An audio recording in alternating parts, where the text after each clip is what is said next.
Mëso injorimin, sepse gjysmën e problemeve të jetës i kalon me injorim. Nuk ja vlen me çdo njerin të lodhosh për të ndryshuar. Disa janë si uji i kripur i detit. Sado që bie shi nga qielli, uji i detit përsëri mbetet i kripur. Po, dhe kjo është një liç, Injorim. Po, është një liç që Zoti e ka vendos e që na duhet të funksionojmë në bazë të ligjit. Përderisa ata e shohin Zotin, përderisa ata nuk janë falenderues ndaj Zotit. Pse presim na që çdo kush të na falenderojë, të na i vlerësoj neve mundin e sakrificën ose nuk ka patjetër vetë secili me të kuptuti. Na njerëzimi sa ashtu tu i kuptu faktet e Zotit që janë me miliona, ka me të kuptu ti që je një krijesë sikur se ata. Kështu na shpesh herë mbim si prej edhe paragjykimeve të njerëzve, fjalëve të njerëzve.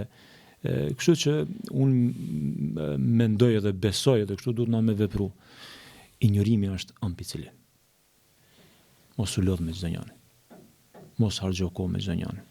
Po, në të kundërtën, injorimi është rruga e vetme për t'i vetëdijsuar disa që ata, domethënë, të vetëdijsohen edhe të ndihen keq. E keni pa shiu kur bjen në tokë.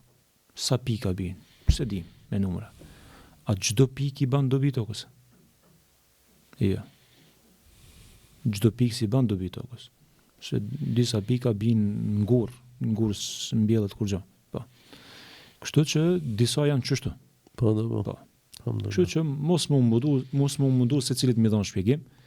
Kjo është një rregull që duhet zbatohet duke filluar prej shtëpisë, prej familjeve tona. Mos mundo mu konë shumë detajist, me kërku sende detaja.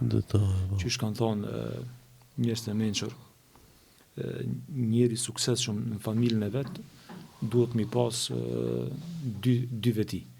E para duhet me kon bujar, mos me kon koprac. Për familjen tonë mos u bën koprac. Se ti je përgjithës, sikur se Allahu që është bujar me neve, edhe ti për familjen tonë duhesh me kon bujar, nëse do me pas mirëqenie.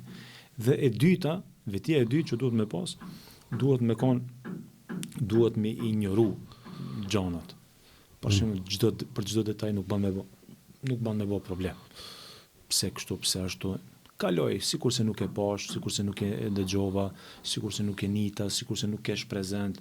Në këtë formë, domethënë është një notim i mirë, i qetë, pa zhurmë, për mi të kalu problemet. Kështu që çdo kush çka thot për ti, bëhu sikur se s'e ke din. Çdo kush se çka paragjikon për ti, bëhu sikur se nuk ka në veshin tanë. Që t'jesh ti në rend parë, me zemër qetë, edhe me shpirt mirë. Çish ka thonë pejgamberi sallallahu alaihi wasallam. Sahabëve ka thonë, mos më kallzoni kush çka. Mos më kallzoni që ta kam zemrën e qetë.